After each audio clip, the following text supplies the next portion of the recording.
جاپان د افغان زده کوونکو لپاره د سکالرشپ یعنی د وظیفو اعلان کوونکی دی. دغه سکالرشپ یعنی دغه وظیفونه سو ګټه خستې شي او رجسټریشن یې کله پیل کیږي. دغه سکالرشپ صرف د سړو لپاره دی او کنه خزه هم د دینه ګټه ترلاسه کولای شي. په دې حواله سره په دغه ویډیو کې زه تاسو ته معلومات درکوم. کابل کې د جاپان سفارتخانه د افغان زده کوونکو لپاره په سکالرشپ غور پیل کړی دی. وایي چې ډیر زر به دغه وظیفو لپاره د رجسټریشن عمل شروع کولای شي. د جاپان سفارتخانه په 11 مای د خالی په ورځ په خواني ټوئیټر او وسنه ایکس نه په خپل پاڼه باندې دغه وظیفو په اړه لیکلیو چې دغه سکالرشپ یعنی دغه وظیفې تر مخه باز د کون د سپیشلایزیشن او د ډاکټري لوړې زده کړې کولای شي. د جاپان سفارتخانه نه ترلاسه شوی معلوماتو تر مخه د جاپان د زده کړو وزارت ثقافت لوبو او ساينس او ټکنالوژي لخوا په افغان زده کوونکو لپاره به په کال 2025 کې دغه وظیفو ورکولو باندې غور او فکر کړی دی. د جاپان سفارتخانه وایي چې دغه لپاره به چې کومو زده کوونکو انتخاب کیږي دغه انتخاب به په افغانستان اغا خان فاونډیشن په ذریعہ کول شي.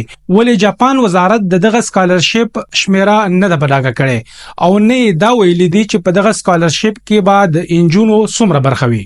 طالبانو په افغانستان کې د انجونو د لوړو پایې زده کړو باندې بندیز لګولې دي خو تیر کال متحده عرب امارات د افغان جنکو یعنی انجونو لپاره د زده کړو د سکالرشپ یا وظیفې بندوبست کړی وو خو هغه ته افغان حکومت اجازه نه ورکړي. په کوم باندې چې دغه سکالرشپ ورکون کی الحبتور ګروپ مشر تیر کال په کال 2023 اگست میاشت کې په 14 تاریخ مایوسی ښکار کړی و او ویلي وو چې دوی افغان انجونو ته د ویډیا وظیفو بندوبست کړي وو خو افغان طالبانو حکومت پکې مداخلت وکړو او د بده مرغه انجونو پرې نه خو دي چې دغه سکالرشپ یا وظیفې نه ګټه ترلاسه کړي.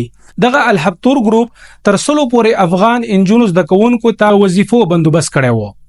په کال 2020 کې په دویم ځل طالبان په واک کې د راتلون روسته د انجونو په افغانستان کې د پرایمري نه پورته زده کړو باندې بندیز لګولې ده او د خزو اوچت تعلیم او د بهر هیوادونو کې په کار باندې هم دوی پابندي او بندیز لګولې ده.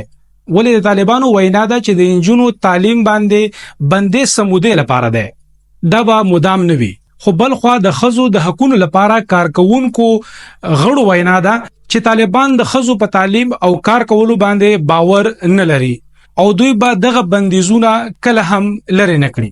په نننی دغه ویډیو کې هم دومره. اوس خپل ملګری ذاکر الله له اجازه ورکړي د تګ نه وړاندې یو خاص چې تاسو پښتو ډیجیټل چینل سبسکرایب کړئ او موږ سره اوسئ په مخه.